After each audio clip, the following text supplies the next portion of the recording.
What's up, friends? Welcome back to Plan Space. I'm your host, Ramon Garcia. There is so much crazy shit happening in the world. We're not going to talk about that. I just want to remind you that this is a space where we talk about growth, we share different tips, different tricks, and we just continue to try to level up. So now more than ever, it's a great time to join us along as we grow together. Let's jump right into the episode. This episode is about resetting your space and how that trickles into resetting your life. Have you ever walked into a room or a space that's just super cluttered, super messy, all over the place, and you just feel overwhelmed? You just kind of feel like, oh, I don't really want to put my cup down anywhere because there's just shit everywhere. I feel like that a lot. I feel like that in my house, at work. I didn't know how that affect me long term until I read some books. Ironically, one of them being Elon Musk's biography. Not the biggest fan of him anymore, but nonetheless, the book was really informative. It talks about how he showcases his Teslas and showcases his different things in really nice, well-lit rooms that are white and bright, and how his factories are really aesthetically pleasing.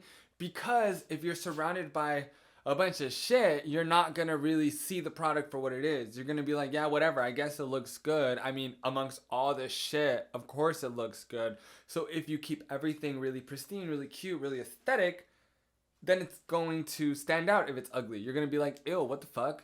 That's not cute because it doesn't fit. It doesn't fit in the environment. Everything is so cute, so pleasing, so it's giving luxe, it's giving bougie. And then this, no, it's not gonna work. It might not always be effective because some of the shit he's come out with, I'm like, okay, questionable. But you know, man has a dream, has a vision. Moving on, I just wanted to talk about him for that one example because it's a really relevant, really good example. How does that apply to your life? Why is it important to you? Girl, I used to be the type of person that just woke up and who cares if my bed's done? Who cares? Like, I'm still working on these different habits in my life, but I was very much like, leave the dirty clothes in the bathroom and just like, who cares? But the more that I've applied these changes to my life, the more that I feel the difference. When your room is clean, when everything is put together, when it's pleasing and it's a space that you want to be in, you are more productive. You want to do more things. You want to get up. You want to exist within this space that you've created. And when it's something that you don't really enjoy, no, you really don't want to be there. Like you're distracting yourself. It's just not giving what you wanted to give. That's whack. That's like, you wouldn't be on a job that you don't like. You wouldn't willingly go to a school that you don't like. Why would you willingly put yourself in a space that causes you harm? Crazy. I get it that it's like difficult or whatever, but I'm gonna give you some tips, some tricks on how to make it easier for yourself because I feel that it is a little bit difficult. I'm gonna break it down into 5 steps on how to declutter your space and kind of restart your vibe. Step number 1, start small. Don't just decide I'm redoing my entire apartment today. That can get really overwhelming. I would not recommend that. Start small. Pick your closet, pick a cabinet, pick a dresser, pick a drawer, pick anything. Literally start with one thing, a bookshelf, and tackle it. It can get really easy to allow that to trickle into other things. For example, you're like decluttering the bookshelf and you're like, well, this goes over here. And then now you have all these things that go over here, but over here isn't organized. So like, I should just do this. And then you're doing that and you're finding things that should go over here. And it just, then everything is just everywhere. And then now you're more overwhelmed. Go put it to the side. Finish the bookshelf. Finish it completely. Put it to the side. Make that another day's project. Or once you're done with the bookshelf, then start on that if your heart so desires. But don't let it build up. That's how you get really overwhelmed. And then you're like, fuck it. I'm just going to leave it here for 5 months. When you do finally decide what you're going to start with, declutter first. Don't just start cleaning and literally go through everything and be like, trash, later. Like, organize your little piles. Be like, this is cute. This is decor. It just, obviously it depends on like the amount of clutter that you have. If things are bare, then obviously it's not going to be that hard. But if you have a lot of things, girl, declutter first. What are you donating? What are you throwing away? What doesn't even belong here? What needs to go? Just get all of that out of the way. If something goes in the closet, put it in the closet. If something goes in your office space, put it in the office space. Grab it and put it where it goes. Don't just start tackling the actual thing. Declutter it first. Organize with intent. It's kind of the same thing.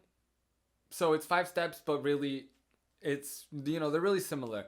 Once you declutter and get everything sorted how it's supposed to go, be intentional. Don't just put something somewhere because it's quick, because it's easy. Are you actually using this thing? Should it be accessible? Where do you use it? I love going into people's apartments and seeing their kitchens and just watching them exist, because I'm like, girl, like, maybe it's because I worked in a restaurant, maybe because I love organizing, but I'm like, what are you doing? You're like running around. They're like, yeah, I'm about to make me a coffee. And then they walk all the way this way to grab the pot, and then walk all the way this way to put the water, and then walk all the way to put it on the stove. And the whole time I'm like, what's in this drawer? And then they open it, they're like, medicine. And I'm like, what the fuck? What? It could literally be so much more efficient. But alas, to each their own. Be intentional with how you put things away and how you organize it. Add personal touches. Don't be so boring. Whenever you're in a space that's just, that is a personal touch. I was gonna say everyone's different. Some people want the walls to be completely bare. That's your personal touch. Personally, you're boring. Personally, whatever, you're not boring. Maybe you're just, super busy and you want to be relaxed at home. Whatever, to each their own. Me, I want to see,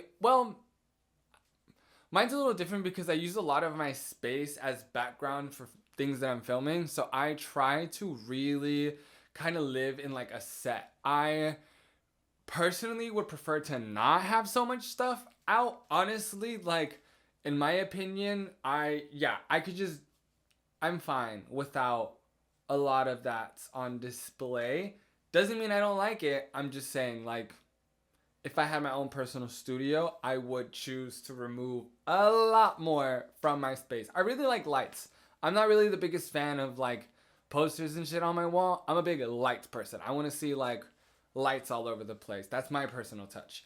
But add your personal touch. If it's your office space, if it's your workspace, if it's your car, your bag, don't be so boring. We live in a world where it's like you either want to be this person or you want to like shy away from self-expression. Girl, turn it up. Like, if you want to maintain a space that is well kept, if you want to enjoy resetting these spaces, you have to add your personal touch and you have to make it a space that you enjoy being in, even if that is cleaning. Sometimes when I'm washing my dishes, because I get so many cute little dishes and whatever, I can get out of my little grumpy because I hate doing the dishes. But every now and then I catch myself being like, oh my god, I forget, like, these are so cute.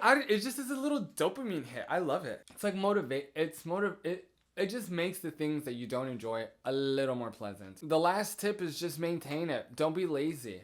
Actually, I'm gonna blend it. Maintain your reset / schedule it in. The way that I have helped myself maintain my environment to be clean, I literally just wrote it down on a bullet journal. I am aware of the things that I have to do to maintain a clean home, to just sustain myself. So I wrote down a whole list. I was like, okay, what are things that I should be doing weekly? Cleaning the bathroom, cleaning the kitchen, cleaning my room, cleaning my closet. Okay, cool. What are things that I should be doing every 2 weeks? Dusting. Whatever. What are things that I should be doing monthly? Honestly, cleaning my car. I clean my car like once a month because I just commute in it. It is what it is. I'm going to clean it once a month.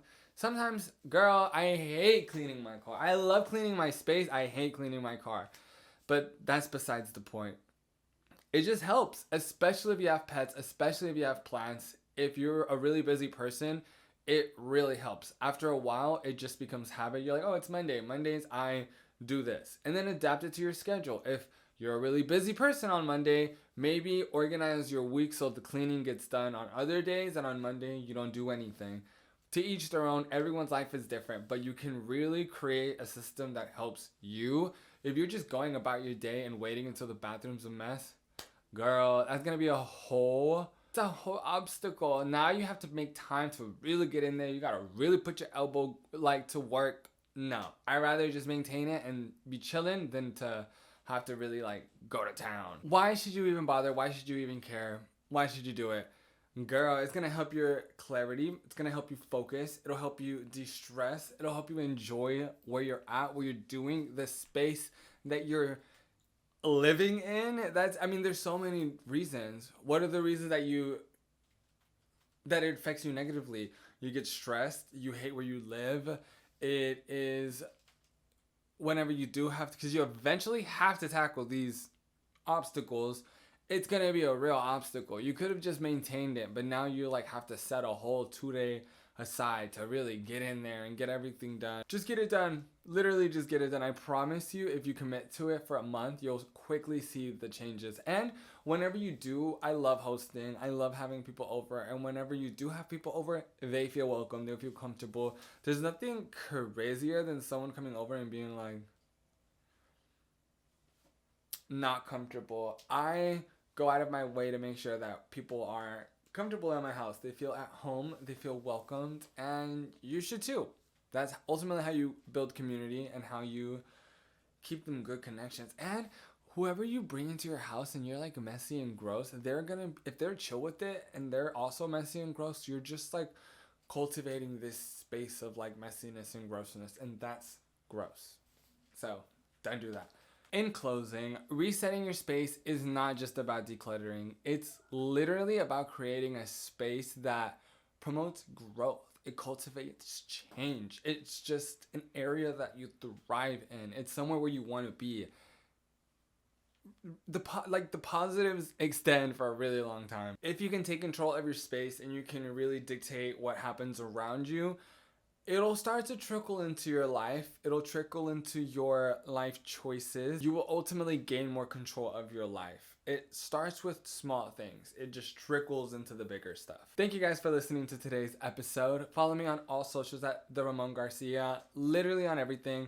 Snapchat, Instagram, Facebook, TikTok, Twitter. Xiaohongshu, because I'm on that too. Oh, y'all heard that rhyme? Girl, stop. And on that being said, have a good day, you guys. I'll see you in the next episode. Bye.